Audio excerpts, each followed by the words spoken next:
Welcome back to the Disrupt Education podcast. Allie Privet and I are here. What's up, Allie? How you doing? 500. That's what I'm talking uh, about. Past 500 now, Right but now. yes, Yeah. it's a big deal in the skydiving world. The next one is like 1,000. Like your I'll first, give you you get your two A life. weeks. Let's get it done. I mean, I did it in about 2 years, which is, for many people, that's a fast timeline. There are certainly people that get that many jumps in less time, but it's a landmark.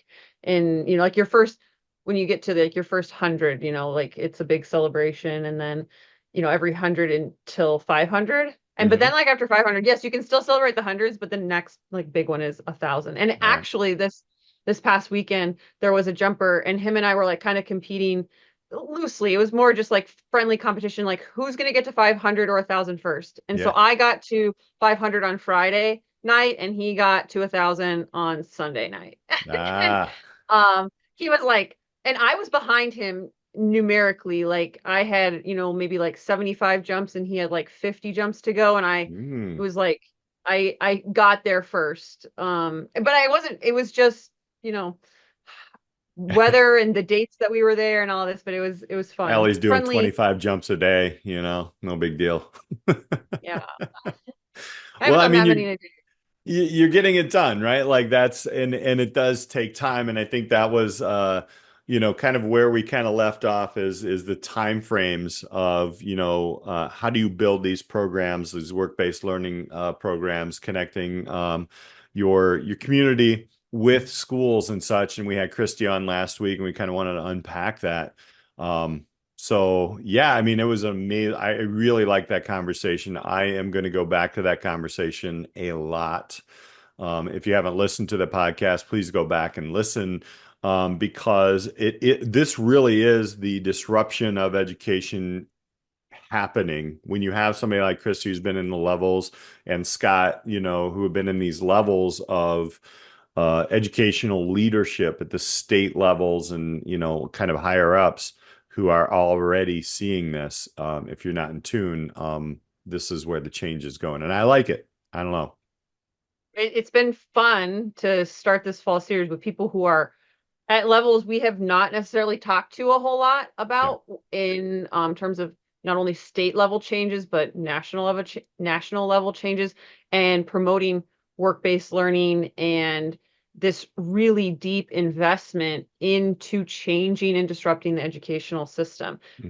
It's absolutely inspiring to hear and have guests on that want to share their work and are so um open and such great resources for our listeners here. And Christy, if you are listening to this episode, I did remember my question that I couldn't remember. So like feel free to like let us know or comment, and we can kind of add it to to our little notes here for the show. But right, like my question ultimately was like when you're trying to find a school's purpose or really get into what is the purpose of school, like and the type of work that she's doing, my question is around like, well, how long does this work take? Because I feel like a lot of people think, and educational leaders and those in the school system, think, oh, it should be done in like a year or two. Hmm. Like I remember Scott Carr saying, add a zero to whatever time Yeah. frame you think, at least a zero to it.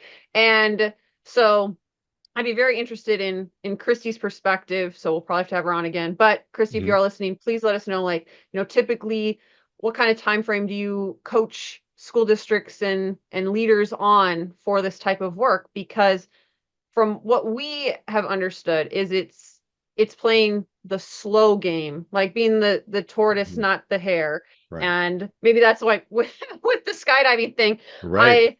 I slow and steady, but it was more the steady part for me in beating quote unquote my friend. I was thinking about that. I'm like, we just passed the Olympics, right? And you're thinking about the person who, like, you're running the 1500 and you're in the back of the pack for a while, and then all of a sudden you just pull and forward. And one of the things that I've done in the classroom, especially when, I taught business courses, and people will say it's easy for business courses to do this, but I really think it's easier, but you just have to change your mindset a little bit, is you just reach out and you do a project with a company, right? And Hmm. and you just brainstorm. You get into your PLC or whatever, and you talk to one of the kids in your class, and you're like, who does mom or dad, aunt or uncle work for? Can I get a connect? And then you just, because everybody, rarely do companies say no to help out a class, like to come in and say, hey, give me a project. So I'll give a shout out to Coca-Cola, Chris Sutton, who is with Great Lakes Reyes, Coca-Cola here in the Chicagoland area. We built a program way back where it was in a and you could do this in a sociology class or whatever, but like it was a sales kind of competition. How are you going to get your salespeople to, push more product, or get them into a competition? And we had students come up with ideas and present them. It's just something that simple that actually went right down the curriculum of, maybe negotiation was part of it. So we had to figure out that, or teamwork. I'm sure like in a sociology class, there's like motivation. What is motivation, or psychology classes and things like that. I'm not an expert, obviously, in those courses, but even through like chemistry, like, what are some different things that we should know or not know about, this mixture, talking about pharmaceutical, stuff. Like there's all different kinds of things that you can do to bring in people in a project that actually then have that person or the people from the outside world come in and do the evaluation. Like you don't have to do it. Like let them kind of grade and put students in a spot to where they do have to communicate with people outside of the classroom, um, while they're still in the safe space. So those are the kind of low hanging fruit things that we did. But I totally get it. It takes time. You might be teaching 6 classes a day. You might get 20 minutes for lunch. But I think you can build this with your students. So that was a lot of the stuff that I got from her, just to prepare those students for experiences. I don't know. I Hmm. really like that conversation. I mean, it's taking the term field trip to a totally new level. Hmm. I Hmm. mean, I can't remember a field trip when I was in school that wasn't just, I mean, it wasn't that it was frivolous. It Right. just didn't necessarily have clear intentions or a clear purpose. It was like, this is just what we do. We take students to the history museum and they experience the exhibits. I I mean, maybe there was a larger purpose. It wasn't clear to me as a student. And I like I also Christy was talking about career day and career fairs, Mm. and how she personally thinks that they could be done so much better, or just be more interactive. And you know, I have a vivid memory of career day when I was in high school. Not the my freshman and sophomore years. They happened every year. But I remember it my junior year because I was helping run it as part of the National Honor Society. Hmm. And even in helping running the logistics and getting people and doing phone calls or emails, working with the two teachers who ran NHS and were put in charge of this event. I remember being in the background and like hearing more speakers than like what I would have gotten to experience as a student, because I was like behind the scenes doing it all day rather than like just maybe it was like an hour or two of your day. And I still didn't feel like that day helped me better understand like I could even do any of these things. It was more like a Hmm. sit and get, and you're like hearing these people talk about their awesome careers and what they do, but not necessarily like how they got there.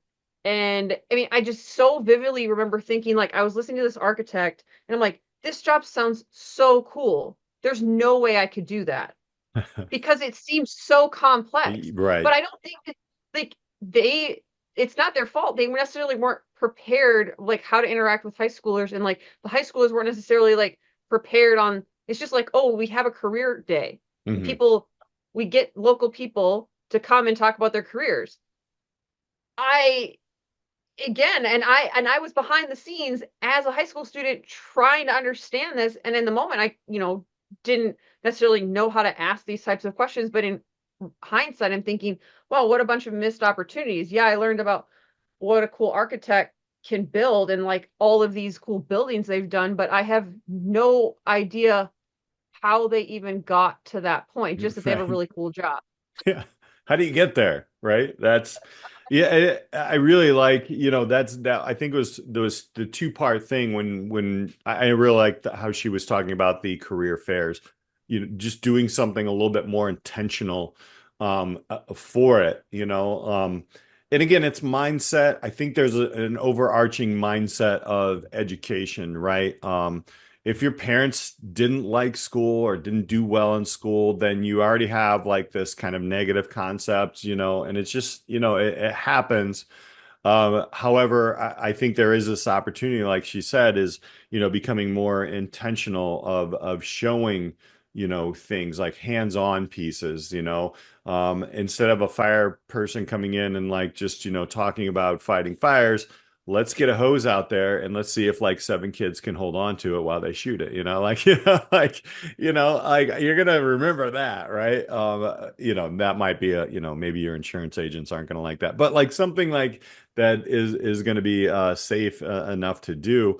And I think like what she said was very interesting, and it's hands on. And I'm going to give a shout out to Mike Yates here because Mike, we're connected on LinkedIn. I don't talk to Mike enough, but when he went after South by Southwest EDU, right?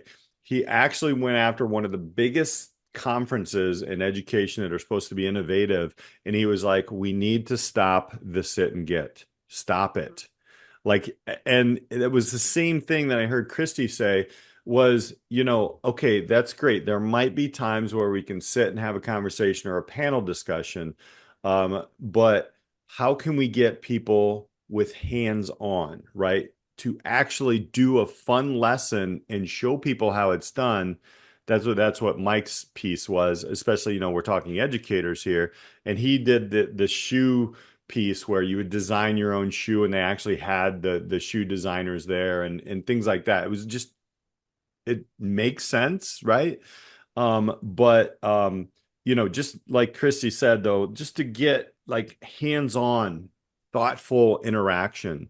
So if the blood pressure thing, I'm like, I would think that would be pretty cool, like I don't know how they read it real quick, but they do. And I think that would be very interesting.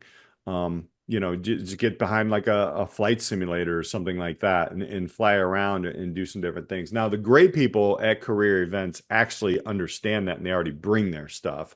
But Yep, some people exactly. just stand there, and they're not very intentional. So I think that's a two-way street. She also put it on the businesses, which I like. Like, if you're going to complain about pipeline and you're going to complain about schools not really helping youth understand, how to do these things, well, we got to partner up. It's we're here, but we can't do it all ourselves. So I like that she kind of put it out there on those entities that can help as well. There is a huge opportunity right now for businesses to partner with schools who are really wanting help. They don't necessarily know how to get it, and if it's like served up on a silver platter and you make it easy, uh, you know, her point of being like, if you are struggling to grow your own business and you are lacking employees, which I know so many businesses cannot find qualified people to stay and or like even train them up, but most of it has to do with nobody knows you exist Mhm. and or doesn't even know that's an option. And so building that in and partnering with your local school, I guarantee you your business is going to see more success. I know personally at both schools I worked for, there was one restaurant that was pretty relatively close to both schools. It was different ones, but they were so smart. They they would cater events all the time and give back to the school. I'm sure it was a tax write-off for them. Mhm. And they, sort of support sporting events, and like bring food for the referees, coaches, and they would sponsor like homecoming week stuff. They would do way more than a parade, and their name would be all over the school. And like if there was a teacher um professional development day, they wanted to provide the lunch, or they were so connected. But guess what?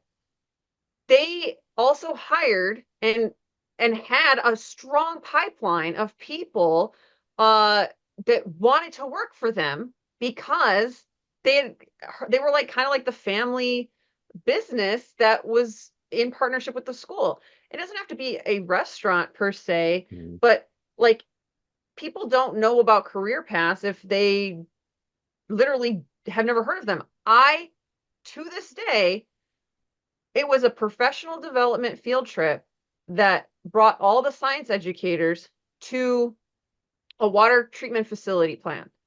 And all of us were like, whoa, all of the careers here are awesome. Never did I know that was an option for me Mhm. as a scientist and in that field, let alone you didn't need the science background to work for them. They would train you. In fact, they'd pay to train you.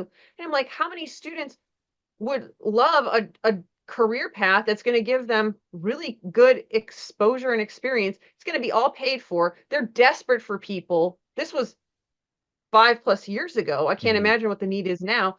And like, I had never even heard of like a career path in water treatment. Sure. Yeah, I mean, I was 30 years old. it's got to go Had it. somewhere, right? You got to treat water everywhere. Yeah, that's something, and you've said that so many times. So it definitely like that's you're living proof that like these opportunities that are shown to you can like actually really have an effect on you and really kind of open your eyes to things and also give confidence to students, right? I think that was one of the things that we talked about with Christy is there was a gap in understanding like how I can actually be a part of this. It was like, okay, that's cool, but there's no real piece here. And I think that's, she wrote the work-based learning piece. It starts, I really like that she, in her kind of perfect world, she started in elementary school and went all the way through because this is what needs to happen. However, I will say, like, if you are a business and you are not getting the applications for jobs that you need filled, um, you should look into your high school and see if there is internship opportunities. You should look into like different ways that pipeline can actually go about it. I do know big corporations who come into high school and start their, programming and they offer these things. But there's no reason why if you're a mom and pop shop, you can't do that as well. I mean, you can. That's the point. And if you reach out and you're like either, if they have an internship program like we do, our kids 60 hours and you pay a minimum. And if they, work beyond that, that's on you, whatever, but you just do 2 evaluations. But if you're looking at a project or some hireable area that you need just a little bit of help on, it really is less than $1,000 if you're going to pay 60 hours at $15 an hour, right? And it can be a little bit higher or lower. Some aren't even paid. But my point is like there is opportunity that again, people don't know what they don't know. Or if that opportunity isn't at your high school, go to a board meeting, talk to people about this, or talk to, your superintendent or assistant soups or people will open the doors, right? And there are these little opportunities, and Christy kind of wrote the book on them, but really how to connect with a field inside of a school. It just takes a little bit of imagination, and that's what I love about this part of disrupting education because man, there is just so much opportunity. We have students who go through and even in our IT part, they're literally coding like end code for companies. They also see they can be a connection because likely you're not going to be owning a business as a Gen Z or an alpha, but they can give you the ideas and the thought processes to where you can come to a consensus and say, oh, wait, this is how I can open up my pipeline to this next generation. Because each generation has a little bit different, thought processes on things, I still call it a hot dog. Some people call it a glizzy now. I don't know, like those, but those are the terms, not that you're going to be selling hot dogs the whole time. But I kind of went off on a tangent there, but why not? We're on a podcast, so I it's you can talk about whatever you want. You can disrupt your own I podcast. just disrupted my own podcast. So For Christie's well, there's a couple things that, if you may have picked up from the episode or not, because you'll hear different things. But when she made the comment that middle school is the game changer Mhm. for really putting in the time, I instantly was thinking of how true that is, because I get that schools have to like meet standards and, in order to get funding, they have to do X, Y, and Z. But like middle school should be the time that you can really be creative in Mhm. how you meet the standards, because the testing environment in middle school is like the stakes are much lower than they are in high school. And what a time to really explore and navigate before they get to high school. So they really even understand maybe what a pathway is. They've explored some things, and maybe feel less pressure going into high school, that they have a better understanding of things they even like or are interested in without the pressure of like, I need to make a decision. I Yeah. just get to explore. Mhm. And that idea of really starting that in middle school, of course, elementary is ideal, but allowing space for career pathways to develop, and just start that language gently, I think could really shift it. That's a quote unquote small change that could have a huge impact. And it's not necessarily something we've heard as explicitly as Christy kind of said Mhm. on the podcast before. And that got me really excited about that. So if you're at the high school level and you're feeling like, burdened by whatever responsibilities you have, but that these changes could start easier in your school district at the middle school level, like let's go there, you Mhm. know, because it can snowball. Christy said that she started a program and after a few years got discouraged, and then like was able to make a shift, and it really blew up, Mhm. right? Like I don't know where the tweak is, and what, quote unquote low hanging fruit or blind spot or small thing your district or your classroom or your, area needs right now. But maybe it is at a different level than where you're at, because she talked about how like some students aren't ready for those conversations in middle school. They're not Mhm. even ready for them in high school, but we have to meet kids where they're at. Yeah. Well, maybe we have to meet a school district where they're at. Maybe they can't commit to this change at the high school level for whatever reason, Mhm. but they could implement something at the elementary, middle school level now that will have a ripple effect and get people excited to then continue that into the high school level. So Yeah. I just thought was an interesting perspective. You don't hear too many people talking about middle school. Like everybody's kind of afraid of it, Our bodies are changing, our minds are changing, everything's crazy. But now that you said that, I started thinking back to my own middle school time, and I was in a very rural town in Indiana, a very small school district. And we had like a choice, like right around lunch, like you go to lunch and then you go to, I can't remember what the classes were called, but you had a choice, right? So I remember I did a cooking course for 9 weeks. Back then it was called home economics. There was an art class. And I remember a communications course. And I actually never made the connection until you just said that, which is crazy. My bachelor's degree is in communications, right? And it wasn't intentional, but I remember like I remember the class. I remember the teacher who taught it. She had a communications background. And I remember it was just fun. Like we would create like speeches and different stuff like that. Like, we didn't have the phones and everything. We had stone tablets because I'm that old, but like we did like projects like that, how to communicate. We created posters, and it was almost like a graphics design class before graphics design, really kind of blew up because we didn't have the computers to do it. But yeah, now that I think about it, that made an impact on, what I wanted to do. And I liked art. I mean, it was okay. But I still remember the skills from that. I still remember the skills from the, cooking and cleaning up in a kitchen. Um, but that you're right, that those are the things where, you're starting to implant these seeds. And even if we're intentional, I bet if we were a little bit more intentional and I had a self-reflection kind of intentionality in my curriculum through Hmm. sixth grade through 12, I probably would have connected those dots better. And I heard that kind of saying it through Christy. I always go back to a portfolio where you're building your portfolio. It's kind of like a glorified journal, if you will, but you're journalizing your path. And if I had that and it was more intentional, I probably save a lot more years and a lot more money. But those are the things, these opportunities to allow, and Christy said this, allow students to explore, right? How can we make more ways to have students take control?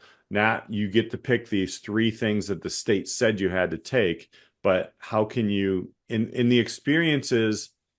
Look, I'm a business teacher. I know music teachers. I know art teachers. I know, auto teachers or whatever. But how can we get those experiences connected more to outside into the world, right? I think that's the low-hanging fruit. You may not be able to do it in a math class right away. You may not be able to do it in a science just because of the state standards that are aligned or the time frames, right? Because the time frames of setting up labs and those things, I mean, you're overwhelmed. However, I do think, I feel like we've gotten to a point where these are electives, if you will, are already doing this, but we never made that jump into the core areas. I mean, some schools have, and I know like some of you are out there listening, like, no, no, no, we did it. And I know you have, but the majority of schools have not. And that's why I love the book, work-based learning. And Christy said it, you get a coordinator out there. And basically part of my job through this year and beyond is helping those courses build within there what the workforce knowledge is in those courses and those different opportunities. So I get to do it. It's going to be a heavy lift, but it's going to be interesting. I think part of the, this podcast series is to encourage school districts, whatever level you can, to invest in this type of work. It is being done. It does take probably more time than you think it will. And I'm still curious on how long realistically Christy thinks this work would take. Mm-hmm. But it is really coming back to Scott Carr's question, like why are we here? What's the Yeah. purpose? Mm-hmm. And if you're crystal clear on the purpose, then you can really think about the changes that need to be made in order to be like, well, why are we spending all of this time day after day, week after week, year after year here? All of us, from anybody, a student to the classroom teacher, the principal, the superintendent, like all of that becomes much clearer. And especially if you can get the backing of your students to be like, yeah, I know why I'm here. I'm excited to be here because I'm better understanding who I am, rather than like, oh, I just come to school and I get told, like, I have to learn this, I have to read this book, I have to do these math problems, I have to learn about this war, I have to study these policies, I have to practice this instrument. Like, I don't know. It's a totally different mindset shift of like, I get to better understand my strengths, my weaknesses, the opportunities that are out there in the world that I was made for or could really like help. You know, I think what I've heard from a lot of our guests is they re- they really did find their purpose, and the work comes easy for them. Mm-hmm. Like, I'm not saying that their work is easy. Right. a lot of our disruptors are facing uphill battles and they are, pushing through the red tape and all of that. But because they really understand their purpose, they are committed to the work that they're doing. And how exciting would that be for students to feel like school is a place that they can do work and better understand who they are and Mhm. like what that next step is, and not and like release a lot of the pressure that I do think our youth and children are under from whatever messaging is currently real or not, but they feel is real in the school system. Like you Yeah. have to be successful, you have to get a job, or you have to go to college, and they don't even they have no idea. That's like frozen. Okay, well, I don't know what to do, so I'm just going to do what I know. And what I know is what mom and dad do. And like we just can't assume that everybody has this big network and has this big skill set and is being coached outside of school and have all these resources. It's just not the reality. And so like how Mhm. do we level set and also make it clear that everyone can do this no matter what their life is like outside of school. Right. And I think this is the direct hit on disrupt education. The change is actually happening. And in the 8 years that I've been on a podcast, it has been like, come on, people, and now it's like, oh wait, the people are here, right? And I think that's super exciting. And I just kind of wanted to kind of end this podcast with constantly understanding that change hurts. It does. It is something that, you're going to mess up along the way. And even Christy said, like, as she was going through her work-based learning pieces, and she was like, well, why don't I just write this down? There are a lot of different things that you can do. I'm going to encourage every one of our listeners, whether you're an admin, whether you're a counselor, whether you're, an educator at any level, just really understanding like the opportunities to try something, right? Just take a small piece and then try it. And that's kind of where I wanted to end on as well with what Christy said is that very small change can make a big difference. And you alluded to it on the last podcast as well, is those things do make a difference. So find something very small that might be very, very interesting to change and try. Everybody knows out there, if you're listening to this, you're like, I have this one idea and I haven't moved on it yet. This is your sign, to find that one small idea and just move on it and try it out and incorporate your students into the decision making. Like there's nothing better than having buy-in because they're building within. So I'm going to go back to the OECD quote, we cannot see what we cannot be. Oh, that was a killer quote too, right? So I think that was, that's something that, if we try to see it differently, then we can be it differently. So I think we're going to leave it there. What final thoughts, Allie? Uh,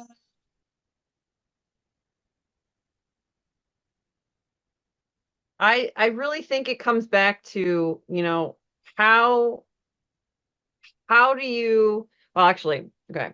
You'd have Mhm. to know your why in order to figure out the what in order to get to the how. Right. And I think Christie's book, and I mean, just her wealth of knowledge at different levels shows you that this work can be done, especially if you have a clear why, and you can get other people behind it, then you can get to the what and the how so much easier. So if this series can really get you to think about and get crystal clear on your why and your district on your why, I think the what and the hows will make themselves so much clearer. And if you haven't listened to Christie's episode, go back and listen to it. If you don't know about her book, check out the links below, work-based learning.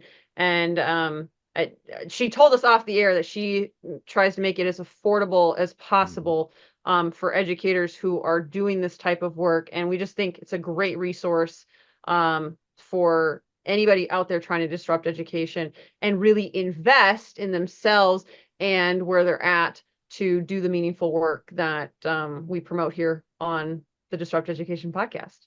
100%. Well, thank you all for listening. Don't forget to hit that subscribe button, like it. Also share it out. Like we're getting the word out on really building a movement here. We're not just talking about it. I know a lot of people like on YouTube, everyone's on, you're just talking about it. I'm like, nah, you look underneath. There's some work actually happening. And if you dive into the resources and the people that we interview, that's what we're communicating it out to people. So make sure that you're connecting.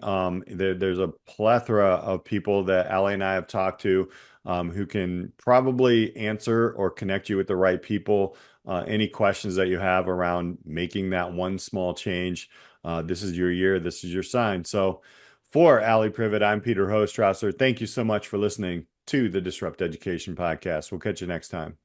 Thank you so much for joining us on this week's episode of the Disrupt Education Podcast. Be sure to like and subscribe so you never miss an episode. Are you ready to disrupt the educational arena you're a part of? For more ways to get involved in the work we do here at Disrupt Education, check us out at disrupteducation.co or find us on LinkedIn at Peter Hostrasser or Allie Privet. Our mission here is to help facilitate and amplify changes in the educational system through local initiatives and help you scale them into community movements. Our building network of disruptors in education are working to move beyond scores and grades as the only measure for student learning. If your school district, college, campus, or organization is looking for facilitators of this work, reach out on our website or social media. And if you have any thoughts or feedback on this week's episode or any episode, we'd love to hear from you.